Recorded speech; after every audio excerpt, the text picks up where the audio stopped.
thinking about my favorite sharks and how they came to be, can't help but think about the Eocene and their evolution and just the bigger pictures, not just them, but the environment in general.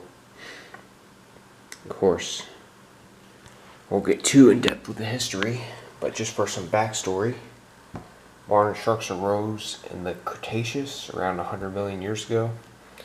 Most of them were good old lamniforms, not exactly like a mako, but I guess that's a specialized example. I don't know if it's the best example representative of lamniforms, but definitely would have looked very similar to modern sharks.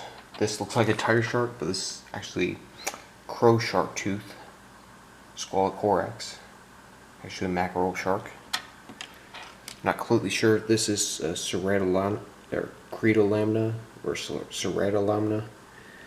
Might be because of the two accessory cups, or it might just be an otodus. Either way, it's definitely a lamniform mackerel shark. After the dinosaur extinction, this was the top shark, Paleocarcharodon. Looks extremely similar to great white shark. Those many serrations. Some of the earlier Paleocarcharodon have side cups, but they went away over time. That early paleontologists thought this was the ancestor to that, but these went extinct. And these arose from mako sharks, or from sharks that had no serrations that evolved from mako sharks. So that's completely convergent evolution. Very interesting. But yeah, so life was good as a shark with pointy teeth.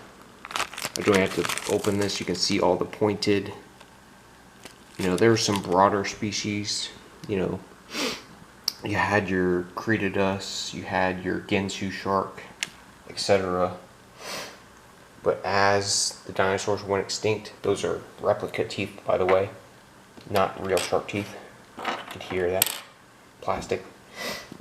Don't buy modern great white teeth if you can help it. As the dinosaur extinction wiped them out, they still survived. It eventually gave rise to the biggest shark ever from Cretolamna, but tide was definitely shifting, especially during the Eocene, during the last climate optimum, when it got super hot, not too quickly, but got so hot that coral reefs went away, and just oceans were super high, and just ocean life came to thrive. You had the evolution of dugongs, whales. Well, it took a little while for whales to evolve from wolf-like animals. And especially, it really benefited the requiem, tiger sharks, snaggletooths, vast majority of the modern sharks.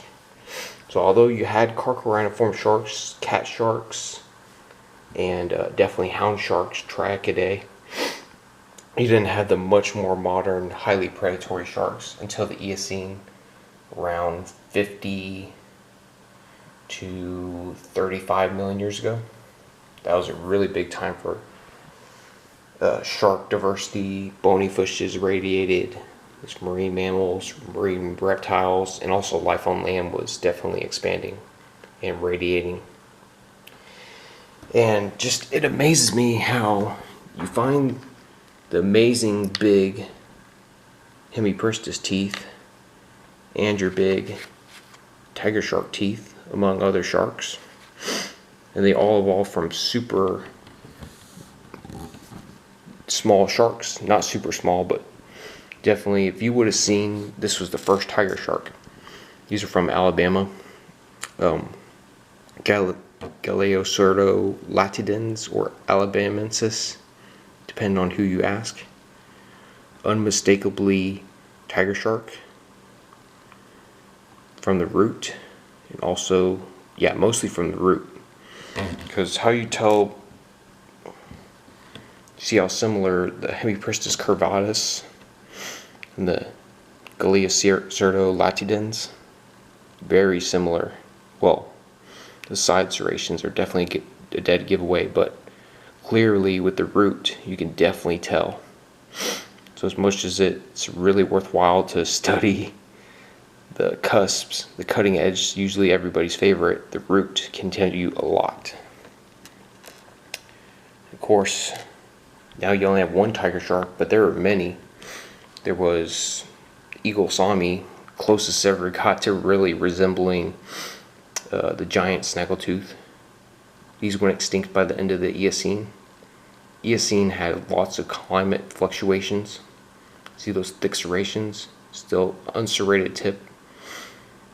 But these eventually went extinct. And the more generalist Galeocerdo aduncus came to thrive in the early Miocene, or Oligocene to early to mid Miocene, for giving rise to the modern species. This is a particularly big tiger shark tooth. This is the modern species. This is about 1.25 inches. Massive for a modern tiger shark. Whereas with your giant extinct Hemipristis sura, I have a mechanical pencil for reference. Those, man, they just took serrations to the extreme, man. Oh yeah. Even lowers on juveniles. I don't know if you can see, it has a serration on that side. There's 1 or 2 serrations. There you go. Even there's a misconception that lowers don't have serrations. They definitely did. At least the laterals. Oh yeah. Some of the laterals didn't. This is more of an anterior toward the middle of the jaw. No serrations. Sometimes they have serrations on the shoulder. But lots of types of teeth. Also with lots of other sharks. Lots of types depending on where it is in the jaw. Of course, you have Physogaleus, as I talked about in another video. It's not a tiger shark, but definitely resembled tiger sharks. These actually arose not long after the dinosaurs went extinct. Probably had lots of success feeding on fish. Lots of pointed teeth. Also fairly robust. I'm sure they could probably eat some small marine mammals if they really wanted to. Yeah, people think sharks always take down the big healthy adults. But like dinosaurs, like modern predators, they probably went after the weak, old, injured, and young, if they could separate the young from their adults, parents, or parental figure. And that's just nature. Nature is not good, nature is not evil. We can't transpose our modern values onto nature. Nature does its own thing, and we can learn a lot from nature. Not to say nature's perfect, definitely far from.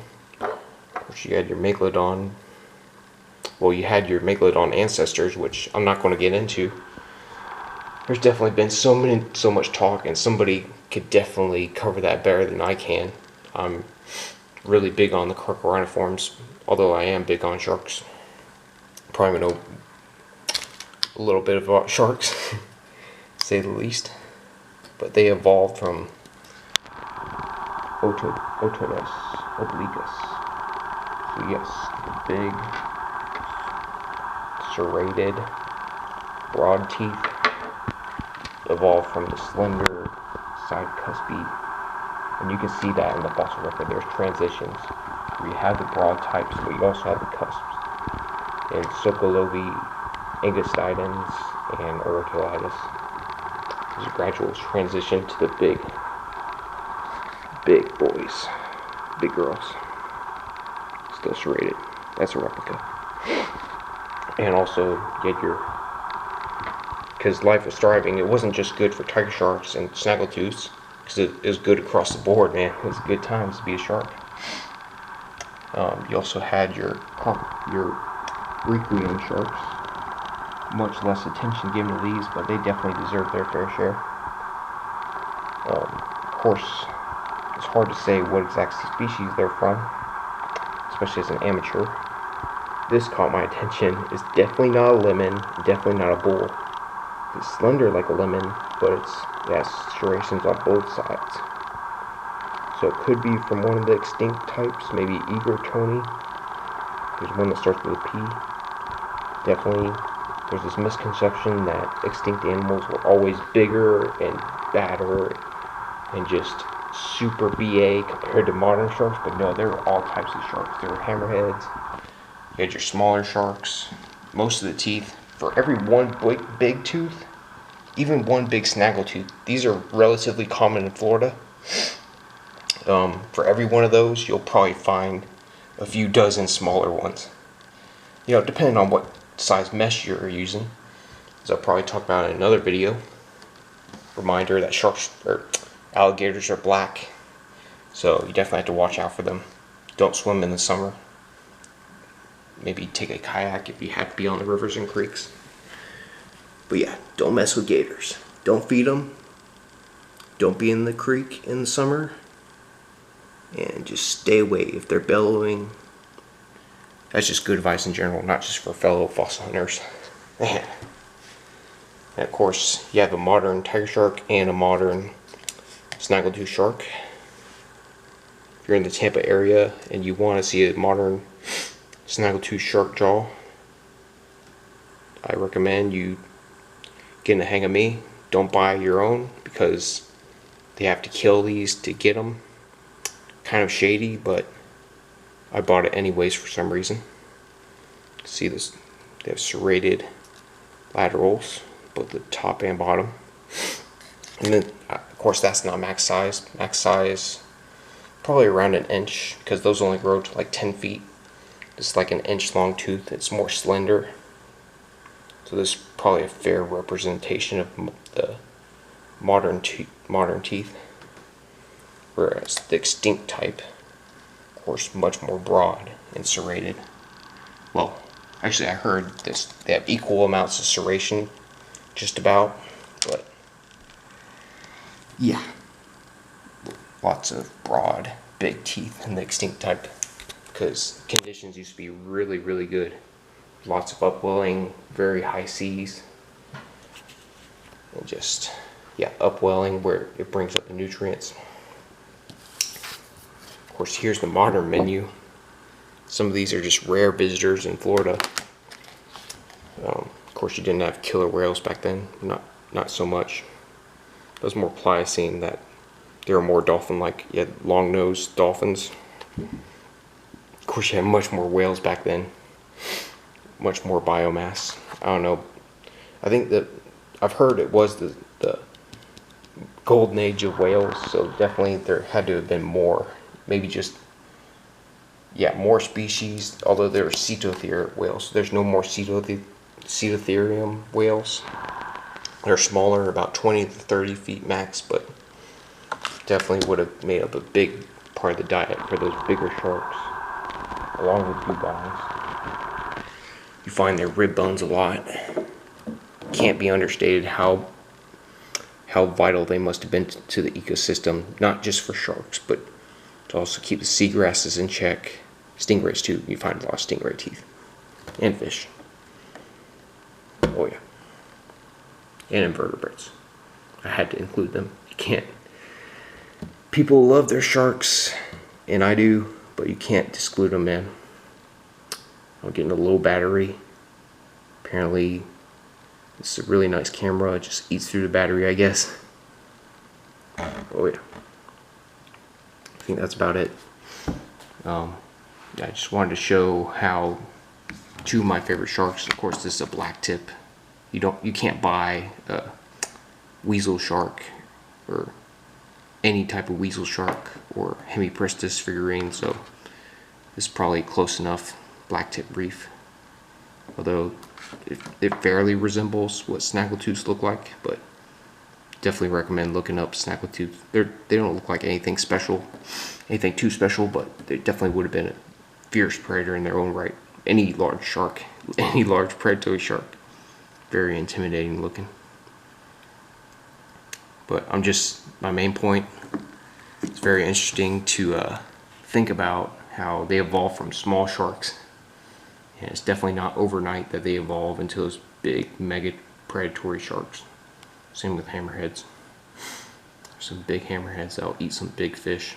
Well, they have more slender teeth. But they're still fairly broad and serrated and great hammerheads. and some great books. Cannot highly recommend this book enough. Florida bag. Go to Publix. Oh yeah, really nice bag, swamp bag. Go to Publix right now in Florida. Cannot highly recommend this one enough. Really good book on ecology and connections between life. DK ecology book. I'm telling you, if you want to know more about ecology and the big picture and predator prey, just great overviews, get this book or get it from the library or something. Great book. Great book about Florida. This is really great breath of fresh air. Dave Barry, great humorist, but some great stuff as well. Talking about skunk apes, how there's a skunk ape research center. Cannot recommend this book enough. And How Big is a Million? Because a million is much bigger than most people realize. And to say these sharks are 15 million years old or 10 million years old, you can't imagine that, man. Sharks been so successful. Look, here's a modern bull shark tooth I found. Okay. Looks just like sharks from 10 million years ago. And you have a shark that's like 80 million years old or so. The structure, I mean, of course, shark teeth comes in all shapes and sizes. Practically identical. That's insane, man. Similar serrations. You have the root, you have the tooth, you got enameloid. Crazy, man. How successful. I mean, it's not just their teeth. There's all types of adaptations, which this book really delves into. Oh yeah. Because sharks are not simple. They're very sophisticated, top-of-the-line predators, not just for the oceans, but just in general, in the history of life, in the seas, overall. And this 17 minutes just flew by. I probably lost some people's attentions, but I meant to say I don't have everything figured out. I've definitely made mistakes in the past, misquoted, or I said Physogalis definitely went extinct in the mid-Miocene. I definitely heard that somewhere, I think. But I found Physogalis teeth in Gainesville, and Gainesville is definitely late Miocene. They went extinct late Miocene. Megalodon probably went extinct sometime in the Pliocene. And Hemipristosura definitely went extinct sometime in the Pleistocene. So there's a span between.